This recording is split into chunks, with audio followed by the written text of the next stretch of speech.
já faz 8 anos, né, Walter, que a gente trabalha juntos, somos diretores Bioflow. Então, vou apresentar um pouco você, antes de você já contar um pouco da sua história e a gente entrar mais na entrevista. Né? Ok. Muito divertido isso, que hoje eu vou entrevistar você.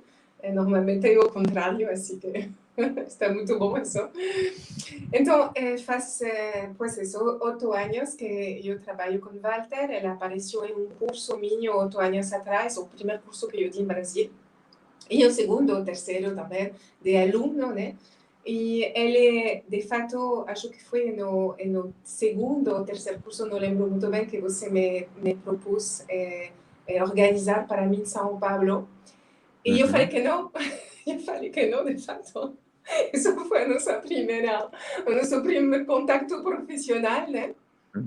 E, de fato, eu vi a falta de empatia de você, né, daquela época. E era como, não sei se quero trabalhar com essa pessoa. Né? Você tinha um perfil mais empresarial, assim, sério demais, né?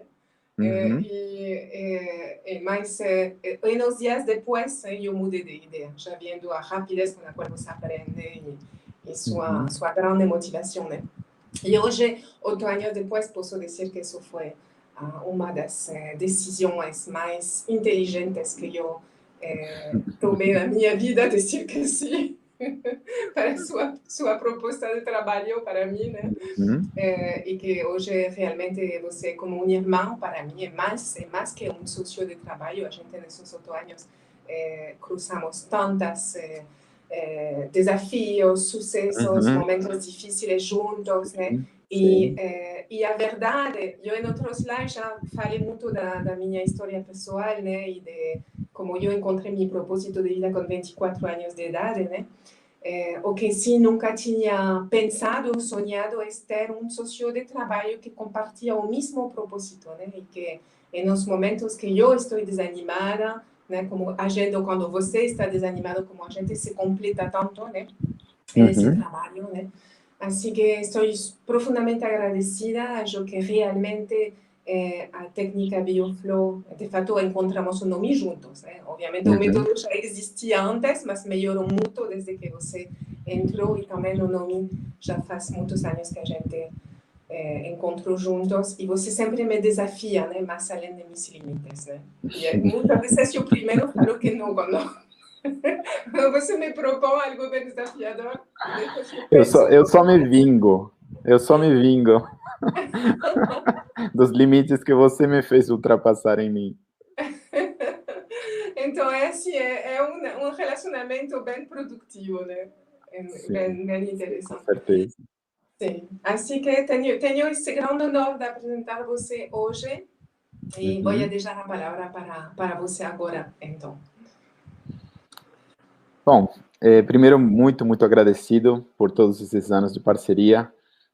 Para mim, uma honra trabalhar com você. Como mínimo, é o mínimo que eu posso fazer depois das transformações que você me propiciou e serei eternamente grato. Então, vou contar um pouquinho, assim, da minha história, que foi o assunto que me trouxe para esta entrevista sobre a empatia, porque, assim, meu meio sempre foi o mundo corporativo.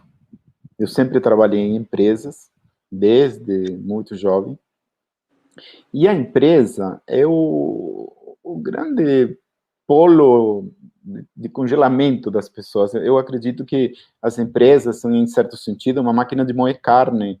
São lugares onde as emoções das pessoas não são vistas, onde os relacionamentos entre as pessoas, a maneira com que as pessoas vivem, não é visto. A única coisa que é visto é o que é feito, é o trabalho que é realizado. E eu sempre fui muito conectado com isso. Acho que essa é a minha grande falta de empatia. Uma conexão desde muito criança com o que deva ser realizado e não como deva ser realizado e o tipo de relação entre as pessoas que estavam envolvidas nos processos. Então, isso me trouxe muitas questões na minha vida, né? Eu consegui muitas coisas, eu montei empresas, eu montei projetos grandes dentro de empresas, lancei revistas, lancei livros, eu fiz muita coisa. Mas algumas pessoas, algumas amizades ficaram pelo caminho, algumas situações com pessoas nunca foram bem explicadas, e isso aos poucos foi me incomodando, sabe? Foi algo que eu falo assim, caramba, o que acontece, né? Que às vezes as pessoas ficam doídas, as pessoas ficam bravas, as pessoas ficam distantes. Qual é o grande motivo? E eu acho também que, na minha experiência de vir para o Brasil, né, de ser um imigrante, o fato de ter que me virar sozinho num país que não era o meu, onde não tinha uma família, onde não tinha uma história, também pus muita pressão em mim. Muitas vezes eu não tive espaço, não tive tempo, não tive disposição para cuidar dos relacionamentos, para cuidar melhor dos relacionamentos. E sim, muitas vezes me vi embarcado na sobrevivência, em aquilo de poder sobreviver, de ganhar o dinheiro para poder comer. Isso foi algo, eu não vim aqui para o Brasil com milhões no bolso, eu vim com $300 para o Brasil, e desde o primeiro dia eu tive que me bancar. Já são 25 anos por aqui, e sempre foi isso, sempre foi eu cuidando de mim. E acho, cuidar de mim antes que mais nada, muitas vezes não me fez ver o cuidar do outro. Então, eu passei muitos anos... Supervivência, né? É roteiro de Sim, supervivência. Sim. Um roteiro de supervivência. E esse movimento, então, de eu poder olhar para isso, eu acho que foi um pouco adiado por conta da situação de eu ser um imigrante, né? Então, isso avançou, foram muitos anos, até que eu senti que não dava mais. Eu senti que eu tinha que fazer alguma coisa. E depois de alguns reveses, de alguns fracassos que eu vivi na minha vida, inclusive profissional, mas também pessoal, eu um dia disse, eu tenho que fazer uma coisa. E aí tinha uma grande amiga minha que sempre me dizia assim, eu vou te levar num lugar para fazer um curso fantástico que vai te ajudar muito. E eu sabia que era algo holístico, ou algo que tinha a ver com autoconhecimento, ou com coisas que eu realmente negava. E eu fugia, eu sempre fugi. Foram 6 anos que ela falou isso para mim. E durante 6 anos eu fugi, dei um jeito de não ouvi-la, e eu não fui. Mas um dia, depois de passar por esses reveses, eu senti um chamado, literalmente. Eu acordei de manhã, eu me ouvi a mim mesmo, e eu falei assim, eu tenho que fazer esse curso. E aí eu liguei para ela e falei, você me leva? E ela falou, claro, te levo. E isso mudou tudo. Porque não que nesse curso tenha me curado, tenha mudado tudo, mas o que mudou foi a minha percepção sobre mim.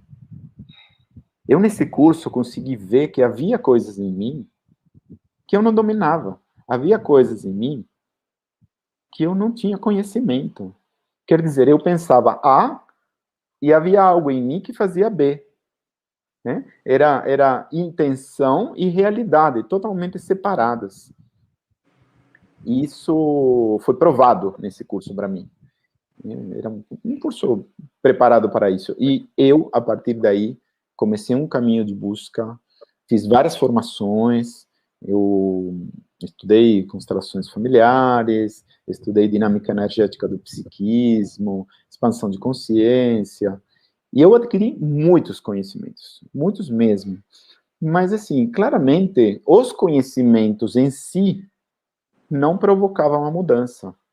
Eu sabia cada vez mais o que poderia estar acontecendo, mas isso não queria dizer que eu sabia lidar com o que me acontecia.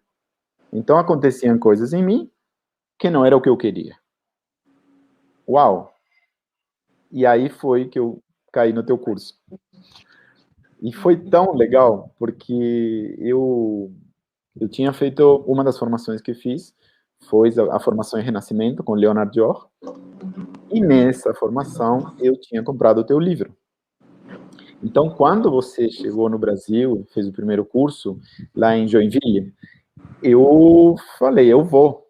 Eu fui, fiz o curso com você. Você ia dar um curso em seguida, em Rio de Janeiro, em Teresópolis. Eu fui até Teresópolis refazer o mesmo curso uma semana depois. E foi Até aí que estou as coisas... traduzindo porque meu português ainda não falava português. É verdade, e foi muito rápido tudo, né? Tudo começou a fluir muito rápido, eu virei teu tradutor, mas principalmente você virou o gatilho que começou a fazer clique. De tudo que eu aprendi na minha vida, eu comecei a entender como isso poderia se aplicar, como que eu poderia ter mais consciência sobre aquelas coisas que aconteciam em mim e que eu não percebia, né? Isso foi, para mim, um divisor de águas. Eu virei seu fã para sempre. E logo em seguida eu pedi para você se eu poderia organizar, queria estar perto, queria ter o contato, o maior contato possível com você, com tudo que você sabia, com as experiências que assim, diariamente passava estando ao teu lado. E aí, logo em seguida surgiram algumas ideias, né? Mas antes disso, aconteceu algo muito, muito forte na minha vida e que, digamos, eu já estava andando no caminho de gerar mais empatia, todos esses cursos que eu fiz, todos os cliques que eu tive com você, me levaram a ter mais empatia, mais empatia. E aí já algumas pessoas já começaram a ver uma mudança em mim. E foi muito engraçado, porque eu comecei a organizar os cursos para você, e algumas pessoas chegaram para mim e falaram assim, mas quando você vai largar o mundo corporativo e vai se dedicar só a isso? E eu falava assim, não, é um hobby, é algo que eu não assim, não, não cabia na minha cabeça. Mas eu resgato hoje isso porque as pessoas conseguiam ver que havia um encanto que nem eu mesmo percebia. Mas aí teve uma circunstância que testou tudo, levou ao limite tudo que eu sabia, tudo que eu sabia. O meu filho Pedro, ele teve uma infecção hospitalar depois de um pequeno procedimento que ele foi fazer. E aí foi ficando internado, foi medicado, e aí pegou outra infecção hospitalar, e outra, e teve que ser operado 2 vezes nesse processo todo. Até que em determinado momento, um dia eu estava trabalhando, e a mãe dele me liga. A gente estava já mais de 3 meses com o Pedro internado. Eu trabalhava durante a semana, viajava no final de semana para a cidade onde ele estava e ficava de sexta a segunda no hospital com ele. E depois voltava para trabalhar, a mãe dele cuidava durante a semana junto com a avó. E aí era o meio da semana, eu estava trabalhando e ela me ligou, mãe, me dizendo que o Pedro tinha tido um diagnóstico de terminal, que ele tinha pegado uma bactéria daquelas chamadas superbactérias, que não tinha solução, não tinha o que fazer, e que era diagnóstico terminal. Nossa, parecia que o chão sumiu. Eu entrei num buraco, eu peguei o carro, dirigi 300 quilômetros chorando, não conseguia claramente aceitar a situação. Aí eu cheguei, a mãe saiu da UTI onde ele estava para eu poder entrar, só podia entrar uma pessoa por vez, e eu cheguei perto, o Pedro estava de olhos vendados, E eu falei, oi filho, eu estou aqui. Aí o Pedro pegou na minha mão, como dizendo, que bom que você está aqui. E aí ele fez um gesto que é inesquecível para mim, que ele fez assim, ó, ele assinalou para ele, e ele fez assim. E nesse momento, eu falei para ele assim, Pedro, se você terminou tudo que você veio fazer nessa vida, e você quiser ir, você pode ir. Sua mãe e eu vamos te apoiar. Agora, se você não terminou o que você veio fazer na sua vida, e você quiser ficar, você pode ficar. E a tua mãe e eu vamos te apoiar. Juro, eu acredito que para dizer essas palavras, nesse contexto que eu falei, eu juntei tudo que eu era. Foi um grau de presença muito grande, um grau de respeito pelo processo dele muito grande, e ao mesmo Quantos tempo, anos ele tinha naquele momento? acho que ele tinha uns 14, 15 anos, 14 para 15 anos. E aí aconteceu algo milagroso, realmente milagroso. No dia seguinte ele começou a melhorar. Ele, na hora que nós estivemos juntos e eu falei essas palavras, ele estava entubado. Ele me falou isso só com gestos. E no dia seguinte, a respiração dele melhorou, ele começou a respirar bem. A bactéria, eu não sei o que aconteceu, mas ela desapareceu. E 3 ou 4 dias depois ele estava em casa. E desde aquele momento até hoje, o Pedro, ele tem uma saúde bastante frágil, mas desde aquele momento até hoje, ele não teve nada, nunca mais nada grave. Foi realmente um milagre, realmente uma situação de empoderamento muito grande, e que eu acredito tenha sido conectada com essa situação de empatia, com essa situação de apoio que ele viveu nesse momento, e dele saber que ele era dono de decidir o seu próprio destino. E isso foi um clique para mim.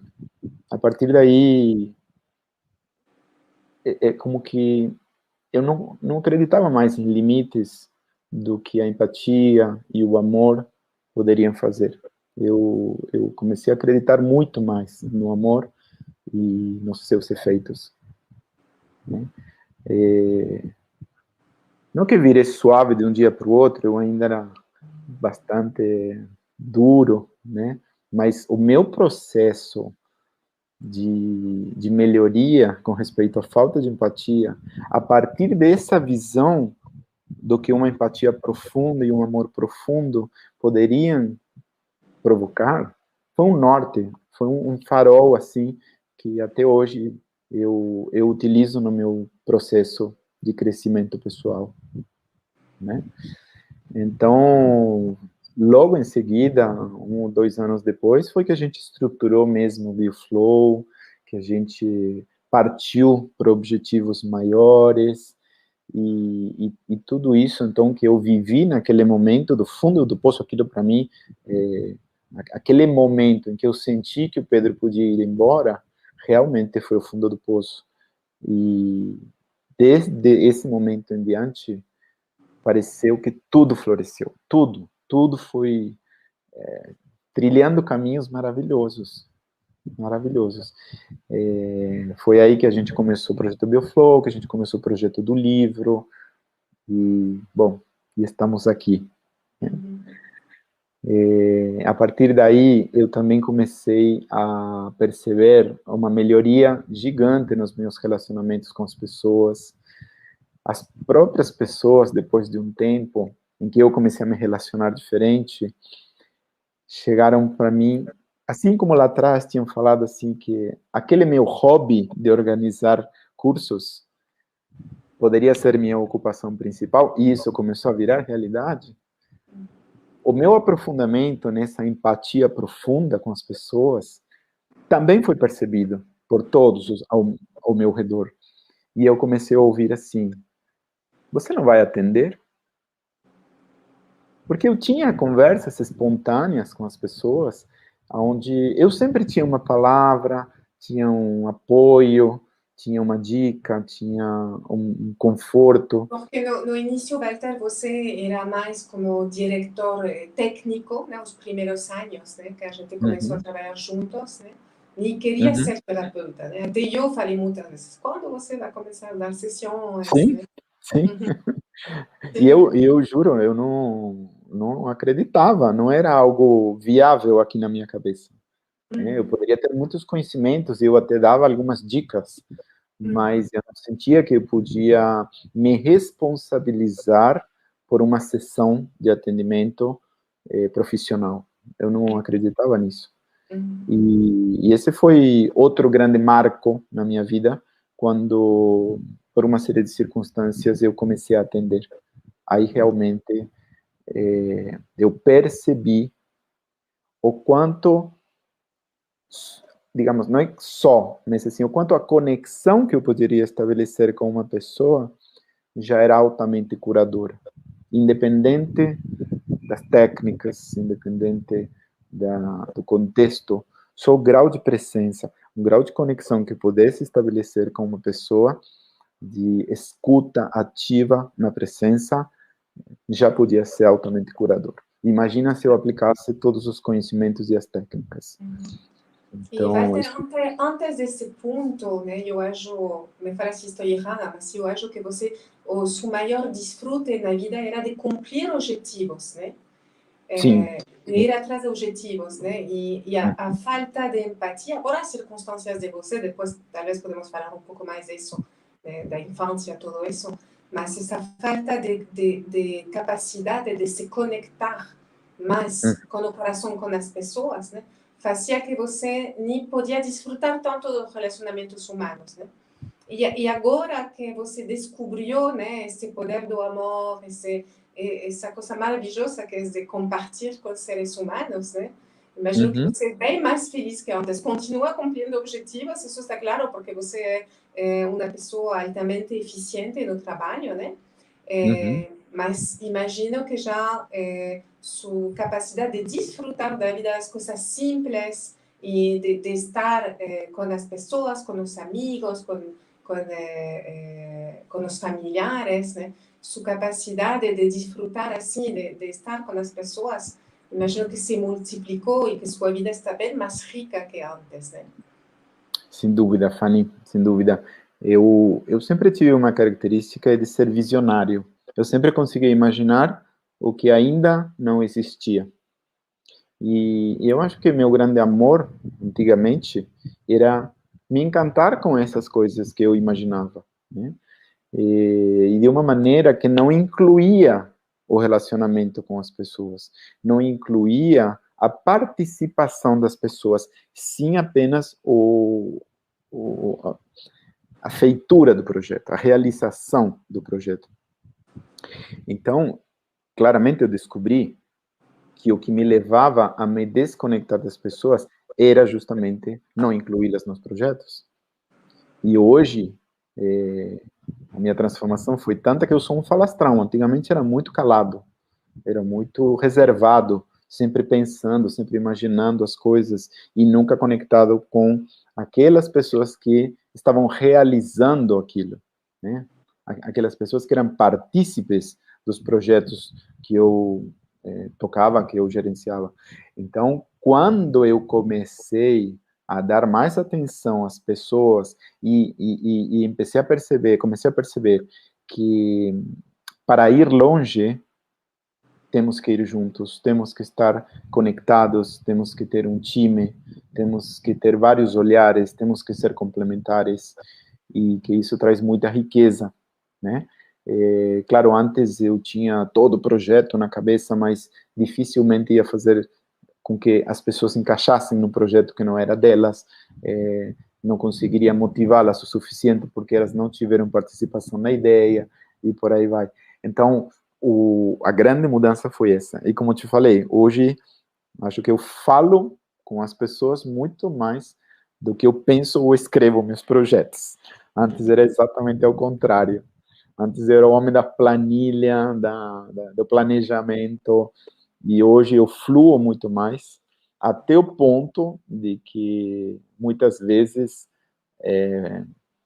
planejo de menos e fluo demais, né? Tem que ser um equilíbrio. Então, claramente você se convertiu em um líder muito melhor que antes, né? E claramente eu sou testemunho disso, porque nos 8 anos eu vi você evoluir muito rápido nesse sentido, né? E então, por supervivência, já falamos desse roteiro de supervivência, e eu como imigrante também conheço muito bem essa situação, né?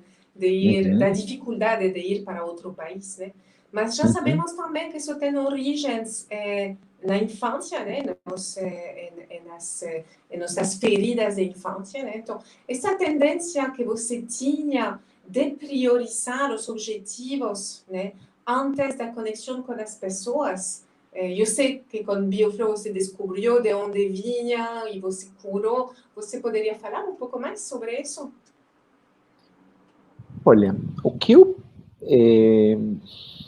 encontrei através de toda a expansão de consciência que fiz sobre o meu processo foi uma relação de criança, principalmente vinda de uma pressão da minha mãe, de sobreexigência, muito além do que uma criança da minha idade poderia gerenciar ou poderia suportar.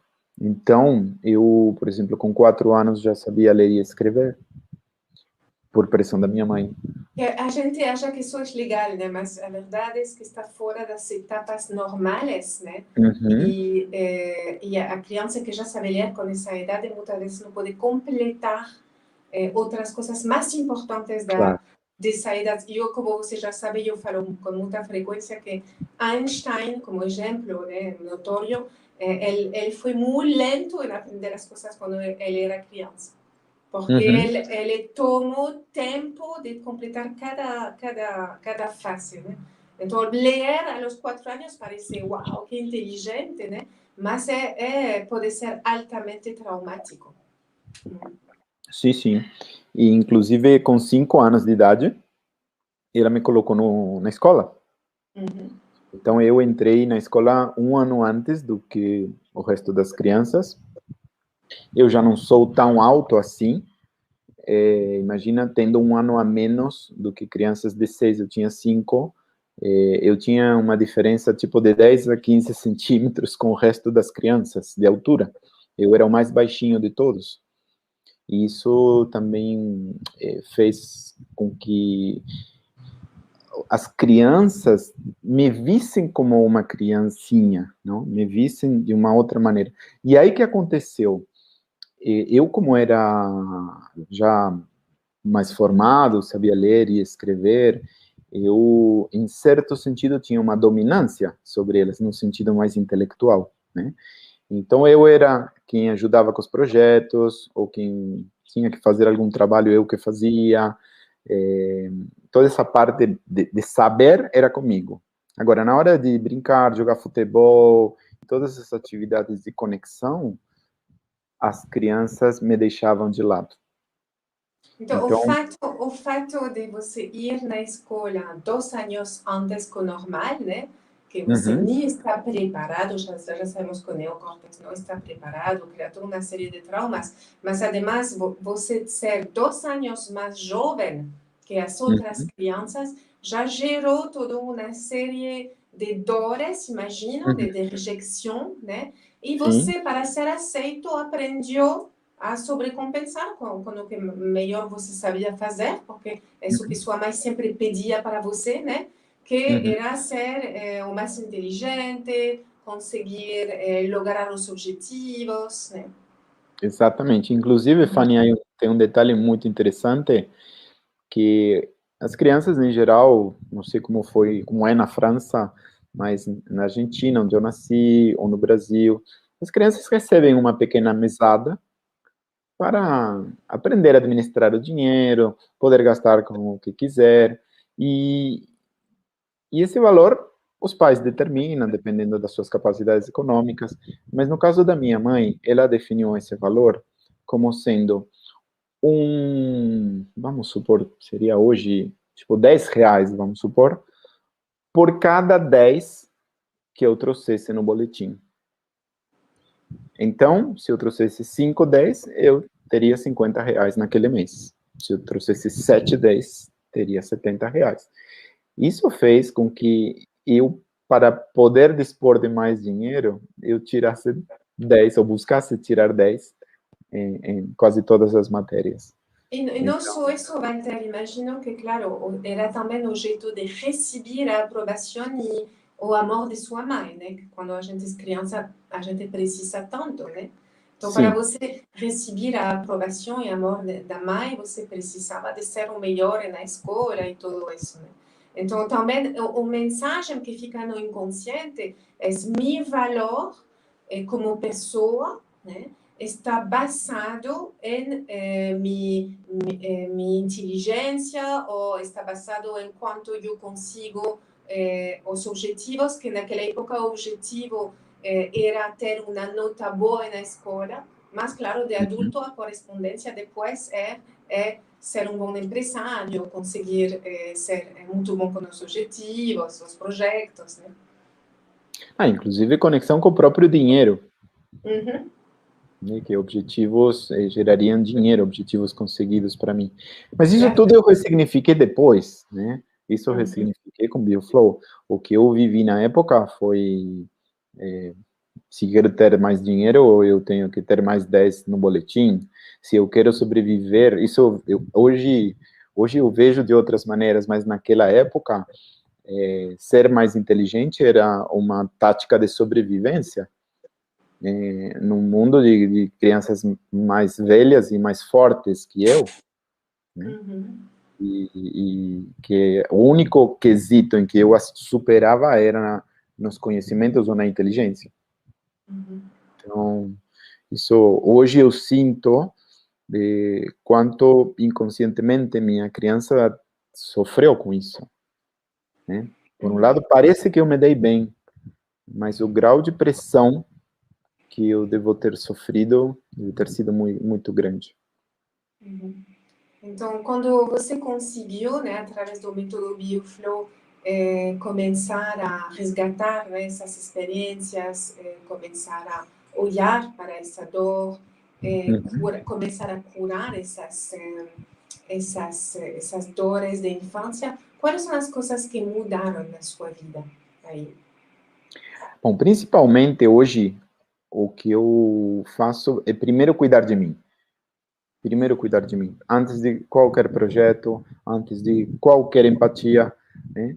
Coisas que não relatei antes, mas essa falta de empatia não era só com as pessoas, e sim uma falta de empatia comigo, né? Então, não dormiram, não almoçaram, não jantar, eram coisas corriqueiras quando eu estava embrenhado num projeto, quando eu estava com alguma missão para cumprir, né? Uma missão que eu mesmo me colocava. E hoje eu começo todos os dias fazendo meu exercício matinal, saindo para andar, e isso trouxe, digamos, esse cuidado comigo, retroalimenta todos os dias a conexão que eu também quero ter, esse amor que eu estou tendo por mim, também se retroalimenta com o amor que eu tenho pelas pessoas e com o amor que as pessoas estão tendo por mim, né? Porque eu acho que esse foi o grande benefício, o quanto hoje sou uma pessoa muito mais querida, ainda exigente. A exigência, ou autoexigência, é algo que eu lido permanentemente, né? Eu acho que essa poderia ser, pelo menos em meu caso, mas eu enxergo que é bem comum, uma grande falácia de que a gente se livra das coisas, né? Que a gente simplesmente cura tudo. E eu acho que a jornada é longa. O caminho é a gente aprender a lidar com aqueles padrões que são difíceis de mudar e provavelmente haja, sim, possibilidades de mudança total, mas eu acho que o principal é a gente aprender a lidar. É aprender que a gente tem essas questões, que a gente tem aqueles padrões e que nós diariamente, no movimento de consciência permanente, a gente é cada vez mais consciente quando eles se apresentam e cada vez mais consciente das possíveis soluções que a gente pode aplicar para lidar cada vez melhor com aquilo. Inclusive, a própria aceitação desses padrões para si mesmo e para as pessoas, como estou fazendo aqui, contando sobre a minha exigência, contando sobre a minha falta de empatia, porque eu acredito que quanto mais a gente traga para a luz estas questões, em algum sentido, eu tenho experimentado isso, eu nunca tinha feito isso tão em público assim, mas o que eu sinto é que cada vez mais as pessoas me ajudam. As pessoas têm mais paciência, ou as pessoas me alertam, né? Você mesma, muitas vezes, chegou para mim e falou assim, Walter, como se fala Walter, essa maneira que você falou isso ou aquilo me incomodou, né? E a gente tem conversado, e essas coisas são muito interessantes, assim, porque quando a gente tem um entorno que ajuda na própria transformação, é muito mais gostoso, né? Poder lidar com as sombras, poder lidar com as questões, e eu acho que em Bioflow temos construído isso, por isso eu sou tão feliz neste meu propósito, né? O grande propósito que eu encarnei é levar tudo isto que eu vivi, tudo aquilo que me transformou, levar para o mundo, e eu sou muito feliz com isso. E eu penso me dedicar a minha vida inteira a isso. É uma promessa para mim mesmo. Sim, para mim é maravilhoso realmente ver toda essa mudança, né, que você realizou em tão pouco tempo, né, e o seu grau de dedicação e esta clareza, né, do seu propósito de vida e seu compromisso de querer ajudar as pessoas, né. Realmente estou super agradecida por todo esse trabalho que você está fazendo. Junto comigo, muitas pessoas, né, eu acho que são testemunho, né, de todas estas aportações que você está fazendo. É isso, acho que contei um pouco a minha história. Isso, né? Não existe a transformação total e perfeita, mas existe um Walter em transformação permanente que sabe tanto o que eu quero transformar em mim, e eu o tempo todo lido com isso para conseguir melhores resultados, assim como tento transferir todo esse movimento de conexão comigo e de zona de desafio comigo mesmo, tento transferir também para tudo que eu faço, para me conectar com as pessoas com quem trabalho da melhor maneira que for possível, respeitando meus limites, respeitando meus processos. Eu acho que está indo bem. Está indo bem. Sempre com desafios, mas a gente está indo bem. Sempre com desafios, obviamente. Na vida, estamos nessa vida, vamos a continuar aprendendo até o último dia, né? E seria muito chato se não fosse assim, né? A gente tem uma grande capacidade de evoluir e cada ano ser uma versão melhor que o ano anterior, né? E, sem dúvida, você é um exemplo muito claro disso. Você não é o mesmo Walter que eu conheci 8 anos atrás. E também é um melhor Walter que o ano passado. E estou segura de que, já que você está nesse propósito de vida, assim vai continuar, né? Assim que, parabéns para toda esta Muito jornada. agradecida. Muito agradecida.